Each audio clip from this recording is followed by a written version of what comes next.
بسم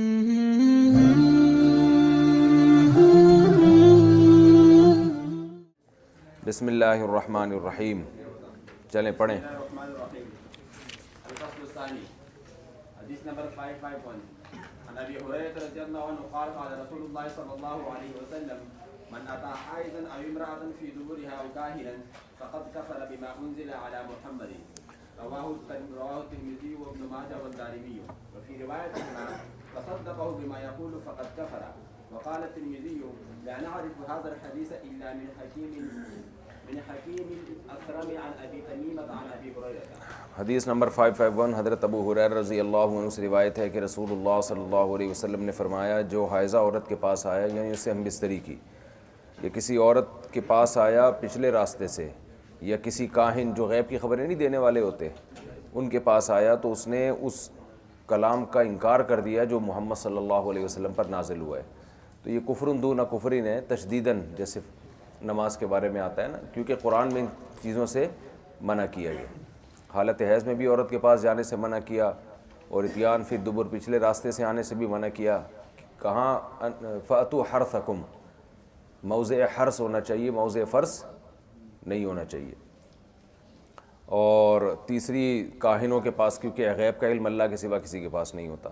حدیث نمبر 552 معاذ بن جبل رضي الله عنه قال قلت يا رسول الله ما يحل لي من امرأة وهي حائض قال ما فوق الإزار والتعفف عن ذلك أفضل. حضرت معاذ بن جبل فرماتے ہیں میں نے عرض کیا یا رسول اللہ میری زوجہ سے میرے لیے کتنا حصہ حلال ہے جبکہ وہ حیض کی حالت میں ہو؟ تو آپ نے فرمایا ازار کے اوپر، یعنی ناف سے اوپر. چلیں، اور اس سے بھی بچنا افضل ہے، یعنی اس بات کا خطرہ موجود ہوتا ہے نا کہ انسان گناہ میں نہ پڑ جائے، اس لیے.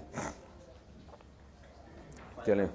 ابن عباس رضي الله عنهما قال قال رسول الله صلى الله عليه وسلم اذا وقع الرجل باهله وهي حائض فليتصدق بنصف دينار.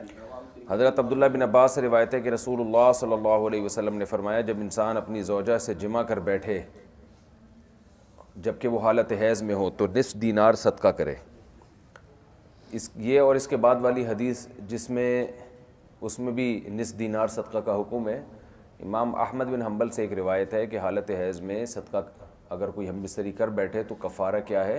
نصف دینار. لیکن جمہور کے نزدیک ایسا نہیں ہے، اس لیے کہ یہ دونوں حدیثیں ضعیف ہیں. جمہور کا مذہب یہی ہے کہ توبہ استغفار کے علاوہ اور کوئی راستہ نہیں ہے اور یہ کبیرہ گناہ ہے. چلیں. الفصل الثالث 555 عن زيد بن اسلم قال ان رجلا سأل رسول الله صلى الله عليه وسلم فقال ما يحل لي من امرأتي وهي حائض فقال له رسول الله صلى الله عليه وسلم تشد عليها ازارها ثم شأنك بأعلاها ثم شأنك بأعلاها. یہ بھی وہی حدیث ہے نا، صحیح ہے، ترجمے کی ضرورت نہیں میرا خیال ہے. چلیں آگے چلیں جو آسان ترجمہ. قالت كنت اذا حزت نزلت عن المثال على الحسير فلم نخرج رسول الله صلى الله عليه وسلم ولم ندن منه حتى ندخل. رواه ابو داود. حضرت عائشہ فرماتی ہیں جب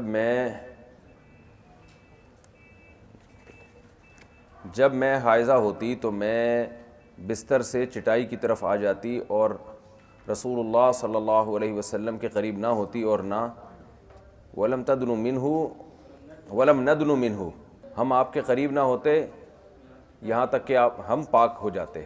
یعنی یہ کنایہ ہے جمع، کیونکہ اس سے تو اس کے مخالف تو بہت ساری احادیث ہیں نا کہ قریب بھی ہوتے تھے اور جھوٹا بھی پیتے تھے، تو اس سے مراد ہے جمع. جی. باب المستحاضة الفصل الأول حديث نمبر 557 عن عائشة رضي الله عنها قالت جاءت فاطمة بنت أبي حبيش إلى النبي صلى الله عليه وسلم فقالت يا رسول الله إني امرأة کیوں ہو گیا؟ إني امرأة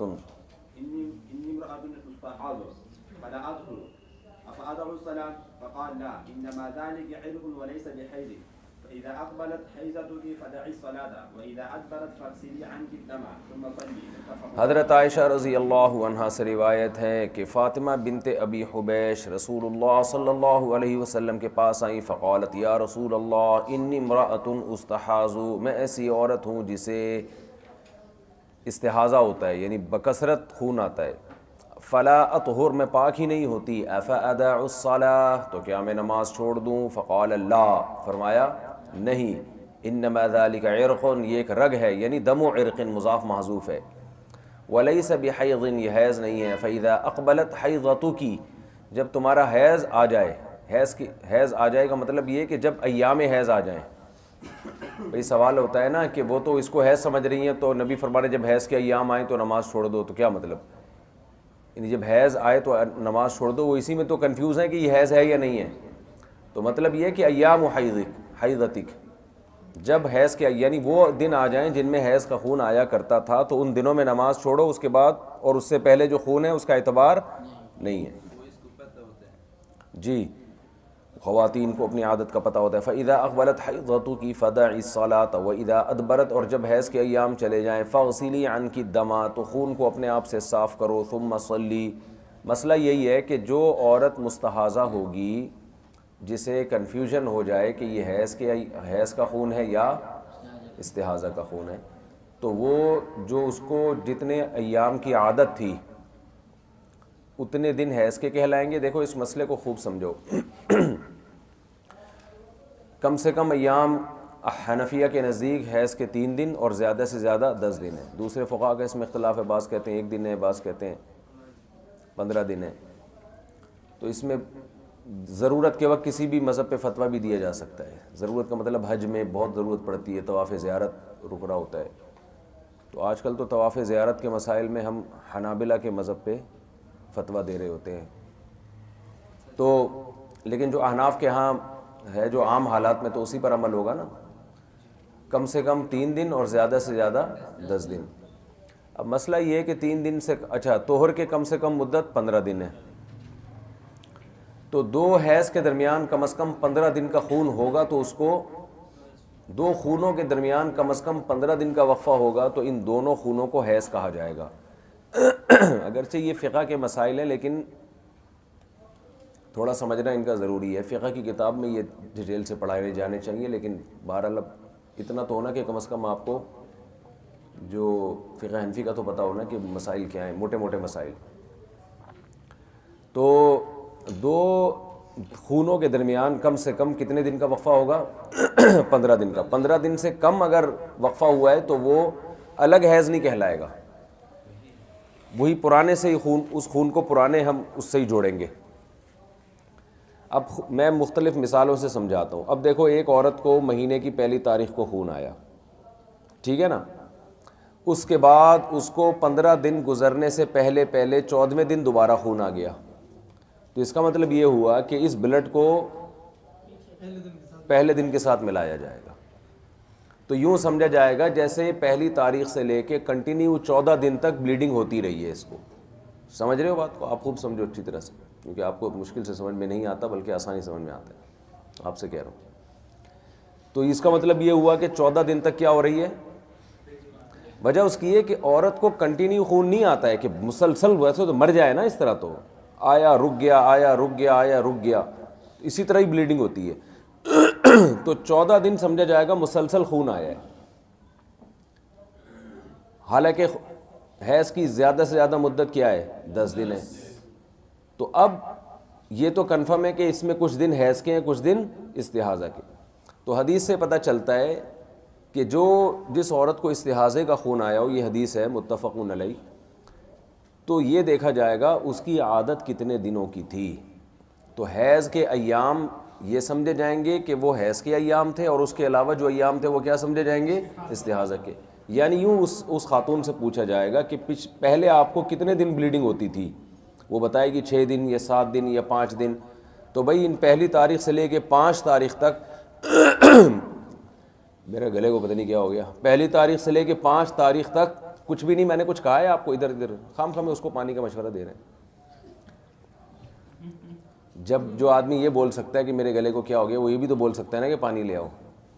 کیا خیال ہے؟ تو یہ خام خواہ کے تکلف مجھے بالکل پسند نہیں ہے، بالکل بھی پسند نہیں ہے مجھے یہ تکلف.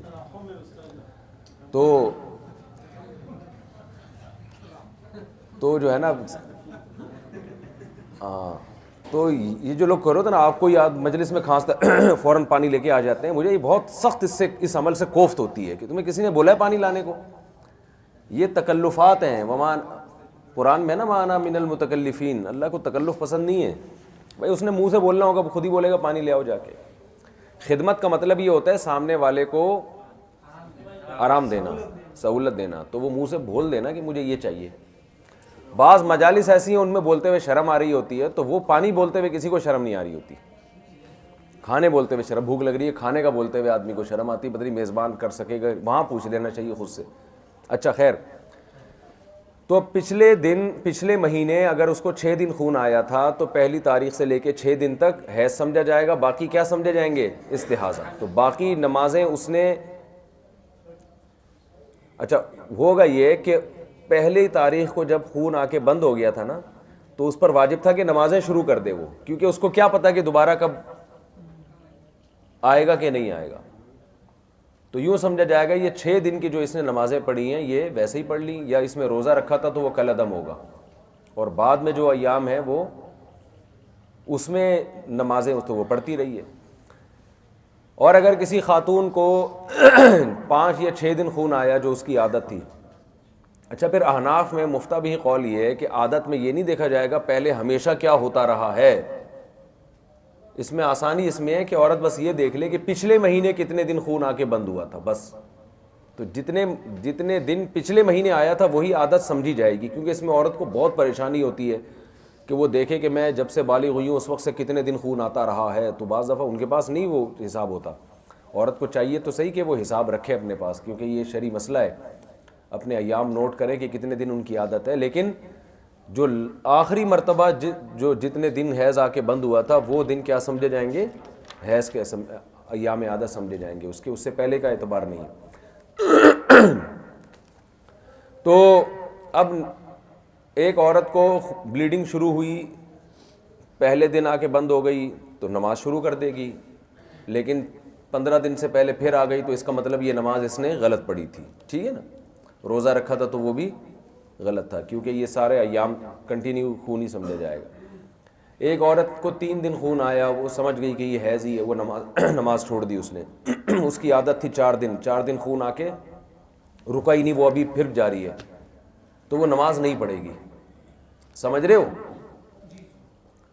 کیونکہ غالب یہی ہے کہ بھئی یہ بھی ہو سکتا ہے حیض ہو اور یہ عادت اس کی تبدیل ہو گئی ہو، لیکن وہ چلتے چلتے 10 دن کو جب خون کراس کرے گا، اگر 10 دن سے پہلے بند ہو گیا نا، 9ویں دن بند ہو گیا تو یہ سمجھا جائے گا اس کی عادت تبدیل ہو گئی ہے، اور 9 دن اس نے جو نماز چھوڑی بالکل ٹھیک کیا۔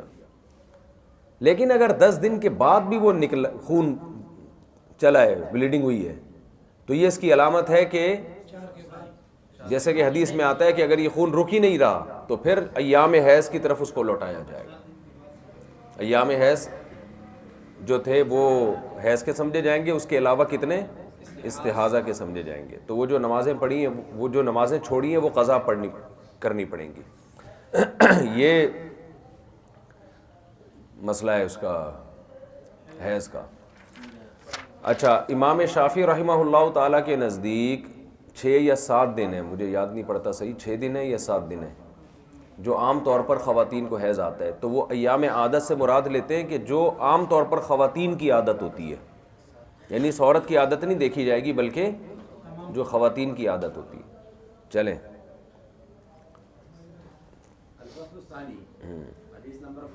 اس پر تو سب کا اتفاق ہے، یہ تو حدیث میں مضمون بہت واضح ہے کہ ایام عادت کی طرف لوٹایا جائے گا عورت کو، جو بھی پریشان ہوگی نا کہ یہ حیض ہے یہ استحاضہ ہے تو ایام عادت کی طرف لوٹایا جائے گا۔ اب فرق یہ ہے کہ 10 دن کے بعد جب بلیڈنگ ہوگی تو ایام عادت کی طرف لوٹایا جائے گا، یا 10 دن سے پہلے بھی بند ہو جائے تو ایام عادت کی طرف لوٹایا جائے گا۔ تو ہم یہ کہتے ہیں 10 دن کے بعد جو خون آئے گا اس کو کیونکہ اس کی سب سے بڑی دلیل یہ ہے کہ عورت کی عادت چینج بھی تو ہو سکتی ہے نا، تو 10 دن سے پہلے اگر بند ہو گیا تو یوں سمجھا جائے گا کہ یہ عادت چینج ہو گئی ہے اس کی۔ اور نارملی عورتوں کو، یعنی احناف کے جو 10 دن کی قید احناف نے لگائی ہے نا، اس کے بارے میں حدیث تو بہت ہی کمزور ہے، ضعیف ہے، کوئی روایت نہیں ہے اس بارے میں، اور کسی فقیہ کے پاس کوئی روایت نہیں ہے، سب نے اجتہاد کیا ہے۔ تو احناف کا اجتہاد اس لحاظ سے بہت قوی ہے کہ عام طور پر خواتین کو جو حیض کا خون آتا ہے 3 دن سے لے کے 10 دن تک آتا ہے، یہ آپ یعنی ایک مشاہدے پر مبنی ایک حقیقت ہے۔ جو خواتین کو حیض آتا ہے نا وہ عام طور پر 3 دن سے لے کے 10 دن تک، تو عام طور پر 10 دن سے زیادہ کسی کو آتا نہیں ہے خون۔ چلیں، اور ویسے بھی مہینے کا 1/3 ہے نا 10، تو کسی بھی شے کا 1/3 یہ کثیر ہوتا ہے، حدیث سے آتا ہے نا ثلث کثیر، ایک تہائی سے زیادہ وصیت سے منع کیا کیونکہ ثلث کو کثیر قرار دیا ہے، مال کا کثیر حصہ ہے. تو یہاں سے بھی احناف نے استئناس کیا ہے. اس کو استدلال نہیں کہتے، اس کو کہتے ہیں استئناس. یہ کوئی مضبوط دلیل نہیں ہے، لیکن جب مضبوط دلیل کسی کے پاس بھی نہیں ہے اس بارے میں تو استئناس کیا جائے گا. تو ثلث کسی بھی چیز کا کثیر ہوتا ہے. تو جیسے امام احمد بن حنبل کے نزدیک غالباً 15 دن ہے، تو وہ کہتے ہیں نصف جو ہے وہ نصف سے زیادہ ہوگا تو گویا اکثر شہر ہو جائے گا نا، تو پورا شہر تو ہو نہیں سکتا. بھائی ایک مہینے میں عورت کو ایک ہی دفعہ حیض آئے گا نا، 2 دفعہ تھوڑی. غالب تو یہی ہے. تو انہوں نے یہاں سے استئناس کیا. احناف کہتے ہیں کسی بھی شے کا ایک ثلث کیا ہوتا ہے؟ کثیر ہوتا ہے. ایک ثلث سے زیادہ اگر ہم اس کو حیض شمار کریں گے تو اس کا مطلب یہ ہوا کہ عورت کو طہارت کے ایام اور ناپاکی کے ایام قریب قریب ہو جائیں گے، جبکہ یہ بات طے شدہ ہے کہ حیض چند دنوں کا ہوتا ہے، طہارت کے ایام زیادہ دنوں کے ہوتے ہیں. تو چند کو آپ ایک ثلث سے کیسے بڑھا سکتے ہیں؟ سمجھتے ہیں؟ تو یہ 2 عقلی دلائل ہیں، یہ بہت مضبوط ہیں. ایک تو عام طور پر خواتین کی جو عادت ہوتی ہے 3 دن سے 10 دن، اس سے زیادہ نہیں. اور دوسری یہ ایک ثلث ہے. یہ اس بارے میں مرفوع روایت کسی کے پاس بھی، کسی بھی فقیہ کے پاس نہیں ہے جو مجتہدین ہیں. چلیں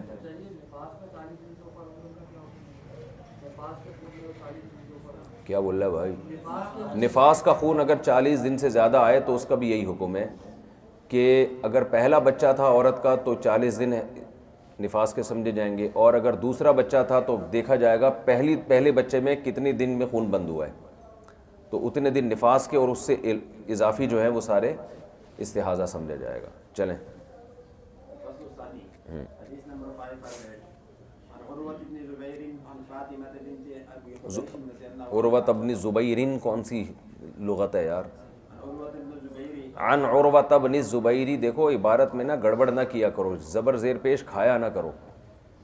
یہ بہت عروة بن زبير عروۃ بن الزبیری، عن عروۃ بن الزبیری. عن عروة بن الزبير عن فاطمة بنت أبي حبيش رضي الله عنها أنها كانت تستحاض فقال لها النبي صلى الله عليه وسلم إذا كان دم الحيض فإنه دم أسود يعرف فإذا كان ذلك فامسكي عن الصلاة فإذا كان الآخر فتوضئي وصلي فإنما هو عرق. حضرت عروہ ابن زبیر رضی اللہ رحمہ اللہ تعالی حضرت فاطمہ بنت ابی حبیش سے نقل کرتے ہیں کہ ان کو حیض آیا کرتا تھا، استحاضہ آیا کرتا تھا. انہوں نے نبی سے فرمایا، نبی نے ان سے فرمایا اذا کان دم الحیض، اگر جب تمہیں حیض کا خون آئے فإنہ دم اسود یعرف، تو سیاہ رنگ کا خون ہوتا ہے. سیاہ اسود جو ہے نا، یہ ہر لائٹ کلر کے مقابلے میں بھی، ہر ہلکے رنگ کے مقابلے میں جو رنگ ہو اس کو بھی اسود کہا جاتا ہے. تو یہ تو ایک معروف رنگ ہے جو پہچانا جاتا ہے. فَإِذَا كَانَ ذَلِكَ، جب یہ والا خون آیا کرے فَأَمْسِكِي عَنِ الصَّلَاةِ، تو نماز سے رک جاؤ. فَإِذَا كَانَ الْآخَرُ، جب دوسرا آئے فَتَوَضَّئِي وَصَلِّي، تو وضو کرو نماز پڑھو. فَإِنَّمَا هُوَ عِرْقٌ، یہ تو ایک رگ ہے. امام احمد بن حنبل رحمہ اللہ نے اس حدیث سے استدلال کیا ہے کہ تمیز بالالوان، کہ حیض کا خون رنگ سے بھی پتہ چلے گا. احناف کے ہاں تو سفید کے علاوہ کوئی بھی رنگ کا خون آئے تو وہ حیض کا خون ہی کہلائے گا، ایام عادت میں اگر آ رہا ہے. ٹھیک ہے نا؟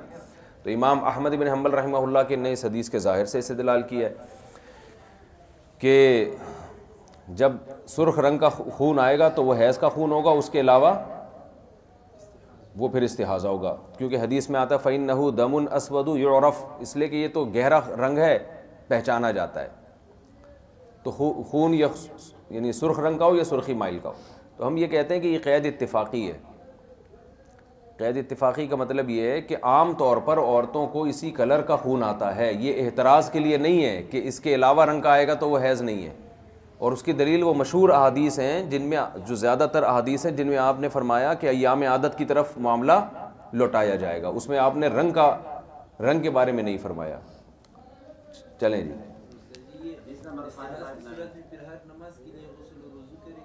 یہ آگے آ رہا ہے کہہ رہے استحاضہ کی صورت میں ہر نماز کے لیے غسل کرے گا، وضو کرے گا.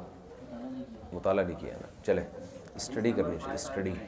وعن ام سلمة رضي الله عنها قالت ان امرأة كانت تهراق الدم على عهد رسول الله صلى الله عليه وسلم فاستفتت لها ام سلمة النبي صلى الله عليه وسلم فقال لتنظر عدد الليالي والايام التي كانت تحيضهن من الشهر قبل ان يصيبها الذي اصابها فلتترك الصلاة قدر ذلك من الشهر فإذا خلفت ذلك فلتغتسل ثم لتستغفر بثوب ثم لتصلي رواه مالك وابو داود والدارمي.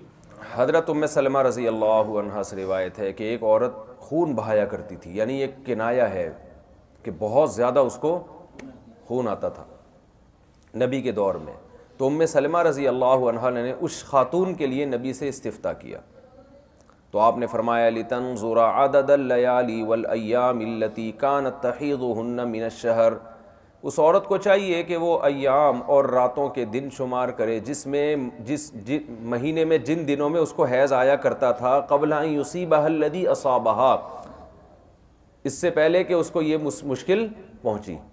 یعنی ابھی تو یہ اب ہو رہا ہے نا، تو جب یہ نہیں ہوتا تھا تو اس سے پہلے وہ دیکھے کہ اس کو کتنے دن حیض کے خون آیا کرتا تھا. فَلْتَتْرُكِ الصَّلَاةَ قَدْرَ ذَلِكَ مِنَ الشَّهْرِ، تو مہینے میں اتنے دن تک وہ نماز چھوڑ دے.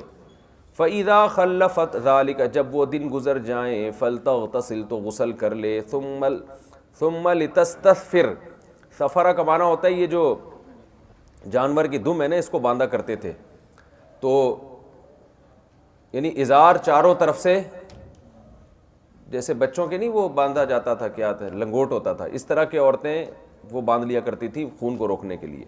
تو وہ کپڑا اس طرح باندھ لے ثم تصلی، پھر نماز پڑھے. یہ اس لیے نبی نے حکم دیا کپڑا باندھنے کا تاکہ خون نکلے نہیں، جتنا جس حد تک روکنا ممکن ہو اتنا روکا جا سکے. چلیں جی، یہ خلاف قیاس ہے. تو ہراقو کیا بول رہا ہے بھائی؟ ہاں یہ سابیہ کا گھنٹہ ہی تو کئی دفعہ آپ نے درجہ اولیٰ میں بھی پڑھا ہوگا. چلیں، اچھا اعتراض کیا آپ نے. چلیں، بالکل صحیح کیا آپ. غیر ضروری سوالات اگر پوچھیں گے نا تو چلو بھائی. وعن عدي بن ثابت عن أبيه عن جده قال يحيى بن معين جد عدي اسمه دينار عن النبي. یہ یحییٰ بن معین ان کا نام بتا رہے ہیں، عدی بن ثابت کے دادا کا دینار نام تھا. وہ نبی سے روایت کرتے ہیں انہ قال فی المستحاضہ، دعوا الصلاة أيام أقرائها التي كانت تحيض فيها ثم تغتسل وتتوضأ عند كل صلاة وتصوم وتصلي. کہ مستحاضہ کے بارے میں نبی نے فرمایا کہ وہ ایام حیض میں، دیکھو یہاں حدیث میں بھی حیض کے معنی میں استعمال ہوا ہے، تو ایام اقرا میں وہ نماز چھوڑ دے گی جس میں اس کو حیض آیا کرتا تھا. وتتوضأ عند كل صلاة، اور ہر نماز کے لیے وضو کرے گی. تصوم وتصلی، اور روزہ بھی رکھے گی اور نماز بھی پڑھے گی. اب یہ معذور ہے نا مستحاضہ، تو ہر نماز کے لیے وضو کرے گی، اس میں بھی اتفاق ہے سب کا کہ ہر نماز کے لیے وضو کرے گی. لیکن یہاں نماز سے ہر نماز مراد ہے یا وقت؟ وہی مشہور اختلاف ہے حنفیہ کے نزدیک ایک وقت میں ایک وضو کافی ہے، سمجھتے ہو، اس سے جتنے چاہے فرائض نوافل پڑھے. جبکہ شوافیہ کے نزدیک الگ وضو کرنا پڑے گا ہر نماز کے لیے. چلے حدیث نمبر 561 وعن حمنة بنت جحش رضي الله عنها قالت كنت استحاض حيضة كثيرة شديدة فأتيت النبي صلى الله عليه وسلم أستفتيه وأخبره فوجدته في بيت أختي زينب بنت جحش. یہ حدیث لمبی ہے تو ساتھ ساتھ ترجمہ کرتے چلے جاتے ہیں نا. حضرت حمنہ بنت جحش رضی اللہ عنہا فرماتی ہیں کہ مجھے بہت زیادہ استحاضہ آیا کرتا تھا. میں نبی کے پاس آئی، استفتیہ واخبرہ، ان سے مسئلہ پوچھنے لگی اور ان کو اپنے بارے میں خبر دینے لگی. فاخبرتہ فی بیت اختی زینب بنت جحش فوجدتہ، میں نے ان کو اپنی بہن کے گھر میں پایا، زینب بنت جحش کے گھر میں. فقلت یا رسول اللہ انی استحاض حیضۃ کثیرۃ. یہ حیضتاً جو ہے نا، یہ نوعیت بیان کرنے کے لیے آتا ہے نا. تو حیضتاً کا معنی تو مطلق حیضہ ہوگا، اور حیضتاً کا معنی ایک خاص قسم کی کیفیت ہوتی ہے میرے اوپر. شدیدتاً بہت زیادہ حیض مجھے آتا ہے. فما تأمرونی فیہا، مجھے آپ کس بات کا حکم دیتے ہیں؟ قد منعتنی الصلاۃ والصیام، اس حیض نے مجھے نماز اور روزوں سے روک دیا ہے. یعنی نماز ہی نہیں پڑھ رہی، وہ سمجھی تھی کہ اس سے نماز معاف ہو جائے گی. قال انعت لکی الکرسف، کرسف کہتے ہیں وہ روئی یا کپڑا وغیرہ جو عورتیں شرمگاہ میں رکھتی تھیں حیض کے خون کو روکنے کے لیے. نعت ینعت کا معنی صفت بیان کرنا، تو نعت آتا ہے اس صفت میں جو صفت محمود کو جب بیان کیا جاتا ہے نا، صفت محمودہ، تو اس کے لیے نعت کا لفظ، یعنی آپ صلی اللہ علیہ وسلم گویا اس کی تعریف کر رہے ہیں کرسف کی، اس لیے کہ وہ طہارت کا ذریعہ ہے، گندگی کو کپڑوں پہ لگنے سے روکنے کا ذریعہ ہے۔ تو آپ نے فرمایا یہ استعمال کیا کرو، فَإِنَّهُ يُذْهِبُ الدَّمَ، اس لیے کہ یہ خون کو ختم کر دے گا، تو پھر جب ختم کر دے تو پھر غسل کرو، نماز پڑھو۔ قالت هُوَ أَكْثَرُ مِنْ ذَلِكَ، یا رسول اللہ اس سے بھی زیادہ ہے وہ، یعنی اس سے رکتا نہیں ہے۔ قال فتلجمی، لجام لگام کو کہتے ہیں نا، یہ غیر عربی لفظ ہے جو عربی میں آیا ہے، کہا جاتا ہے واللہ عالم، یہ بھی ہو سکتا ہے کہ عربی لفظ ہو جو عجمی میں آ گیا ہو، رپورٹ ہے یہ کیا فتلجمی، جی فتلجمی ہی ہے، فتلجمی۔ تو لگام بھی باندھی جاتی ہے نا، تو یہاں بھی مراد یہ ہے کہ کپڑے کو باندھ لو، وہ خواتین باندھتی تھیں مخصوص طریقے سے تاکہ کوئی ازار وغیرہ باندھ کے نا وہ رک جاتا تھا اندر کپڑا۔ قالت هو اکثر من ذلك، انہوں نے فرمایا اس سے بھی زیادہ خون آتا ہے۔ قال فاتخذی ثوبا، فرمایا مستقل ایک کپڑا اس کے لیے ٹھہرا لو۔ قالت هو اکثر من ذلك، پھر بھی اس سے بھی زیادہ، یعنی رکتا ہی نہیں ہے۔ انما اسج سجا، سج کہتے ہیں بہانا بھی بہنا بھی، یہ فعل متعدی بھی آتا ہے، لازم بھی آتا ہے، ما ان سجاجہ ہے نا قرآن مجید میں، اسج سجن، بہت زیادہ خون بہاتی ہوں۔ فقال النبی صلی اللہ علیہ وسلم سأمرک بامرین، دو باتوں کا حکم دوں گا، ایہما صنعتی اجزأ عنکی من الآخر، دونوں میں سے ایک بھی کام کر لیا تو وہ دوسرے سے کافی ہو جائے گا، اب تم دونوں میں سے ایک کام کر لو۔ وإن قویت علیہما فأنت اعلم، اور اگر تمہیں دونوں پر قدرت ہو تو تم زیادہ جانتی ہو۔ قال لها انما هذه رکضۃ من رکضات الشیطان، پھر آپ نے فرمایا کہ یہ شیطان کی، رکضہ کہتے ہیں ایڑ لگانا نا، گھوڑے ارکض برجلک ہے نا قرآن میں، تو یہ شیطان کا ایک ضرب ہے، یہ ضرب کو بھی کہتے ہیں رکضہ، یہ شیطان کی ضرب ہے، یعنی شیطان نے معاملہ ملتبس کر دیا نا، حیض اور استحاضہ کے مسائل میں الجھا کے نماز سے روک دیا، تو یہ شیطان کی طرف سے ہے۔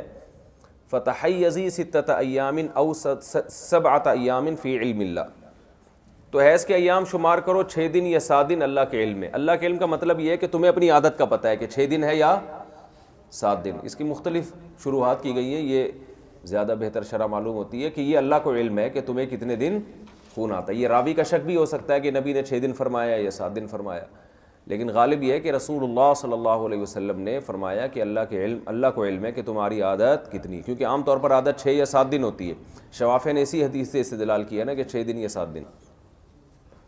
ثم اغتسلی، پھر غسل کر لو، حتی اذا رأیتی انکی قد طہرتی، جب تمہیں یقین ہو جائے کہ تم پاک ہو گئی ہو، واستنقعتی، اس کا معنی بھی جسم کو اچھی طرح میل کچیل سے اور گندگی سے پاک کرنا۔ فصلی 23 لیلۃ، پاک ہو گئی ہو کا مطلب پاک تو نہیں، ظاہر ہے بلیڈنگ تو ہو رہی ہے، یعنی جب یہ گمان ہو جائے کہ حیض کے ایام گزر گئے ہیں، دیکھو وہی ہے نا، ایام عادت کی طرف لوٹایا جا رہا ہے، جب یقین ہو جائے بھی حیض کے ایام گزر گئے ہیں، فصلی 23 لیلۃ، تو پھر 23 راتیں، او 24 لیلۃ، یا 24 راتیں نماز پڑھو، یعنی 6 دن حیض کے اگر ہوں گے تو 24، اگر 7 دن ہے تو 23۔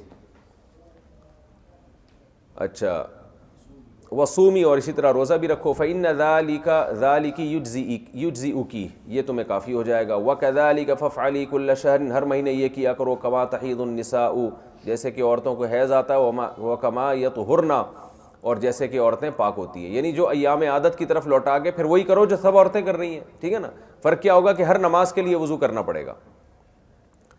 وکما یطہرن میقات حیضہن وطہرہن، اور جیسے کہ وہ پاک ہوتی ہیں اپنے حیض اور طہر کے اوقات میں، جو ان کے اوقات ہوتے ہیں تو اسی طرح جو 24 ہوتے ہیں اور کبھی 26 ہوتے ہیں، کبھی 24 نہیں، کبھی 23 ہوتے ہیں اور کبھی 24 ہوتے ہیں، ٹھیک ہے نا، جو طہر کے ایام۔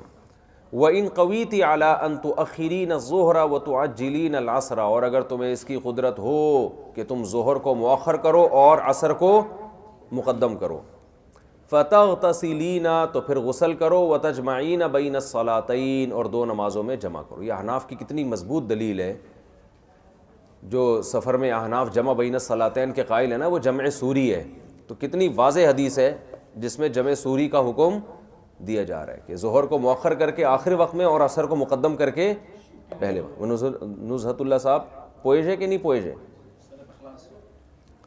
اچھا، وَتُؤَخِّرِينَ الْمَغْرِبَ وَتُعَجِّلِينَ الْعِشَاءَ، اور مغرب کو مؤخر کرو اور عشاء کو مقدم کرو، ثُمَّ تَغْتَسِلِينَ، پھر غسل کرو، وَتَجْمَعِينَ بَيْنَ الصَّلَاتَيْن، اور دو نمازوں میں جمع کرو۔ اگر یہ اس کی قدرت ہے فَافْعَلِي تو یہ کر لو۔ اچھا، وَتَغْتَسِلِينَ مَعَ الْفَجْرِ فَافْعَلِي، اسی طرح فجر کے لیے الگ غسل کرو تو یہ بھی کر لو۔ وصومی ان قدرتی علی ذالک، اسی طرح روزہ بھی رکھو اگر اس پر قدرت ہو۔ قال رسول اللہ صلی اللہ علیہ وسلم، یہ ان قدرتی علی ذالک کا تعلق روزے سے نہیں ہے بلکہ پورے مجموعے سے ہے۔ قال رسول اللہ صلی اللہ علیہ وسلم وہذا اعجب الامرین الی، مجھے زیادہ پسند یہ معاملہ ہے، یعنی اس طرح۔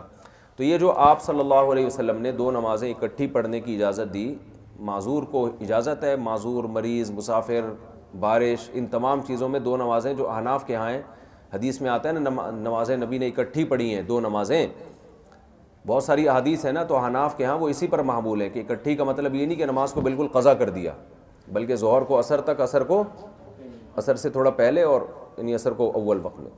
اس طرح تمام احادیث میں تطبیق ہو جاتی ہے، کیونکہ عبداللہ بن مسعود کی حدیث ہے کہ نبی صلی اللہ علیہ وسلم نے کبھی دو نمازوں کو اپنے وقت سے مؤخر نہیں کیا۔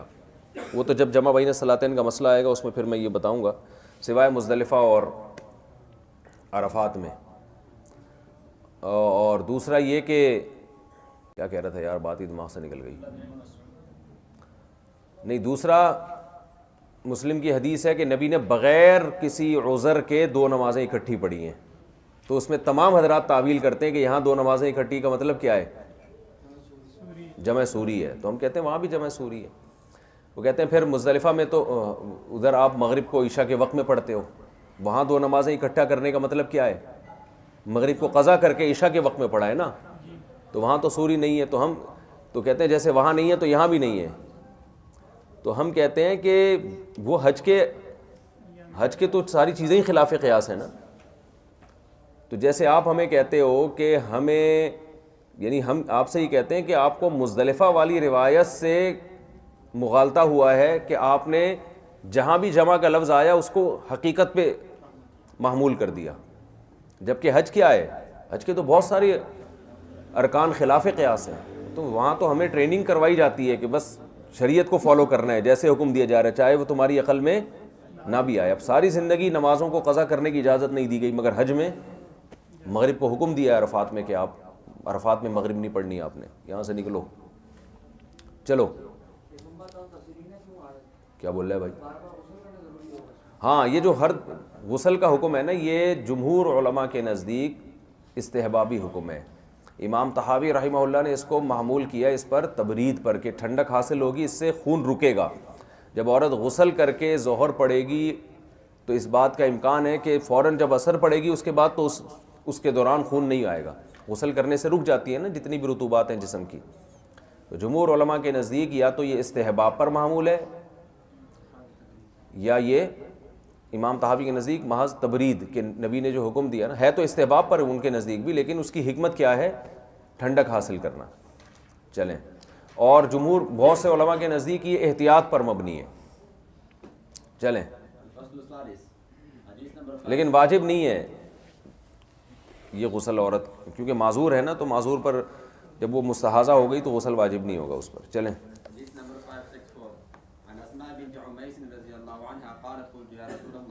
إن فاطمة بنت أبي حبيش استحيزت كذا وكذا فلم تصلي، فقال رسول الله صلى الله عليه وسلم سبحان الله إن هذا من الشيطان لتجلس في مركني، فإذا رأت سفارة فوق الماء فلتغتسل للظهر والعصر غسلا واحدا، وتغتسل للمغرب والعشاء غسلا واحدا، وتغتسل للفجر غسلا واحدا، وتوضأ فيما بين ذلك۔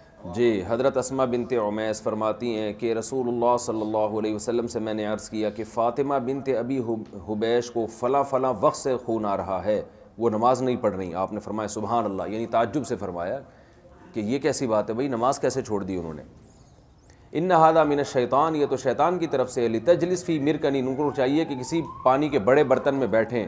فاذا رأت صفارة فوق الماء، جب پانی کے اوپر زردی دیکھیں، یہ سورج سے کنایا ہے، کنایا تو نہیں ہے، صراحت ہے، یعنی پانی کے اوپر سورج کی شعاعیں دیکھیں کہ زرد ہو گئی ہیں، یعنی عصر کا وقت داخل ہو گیا ہے.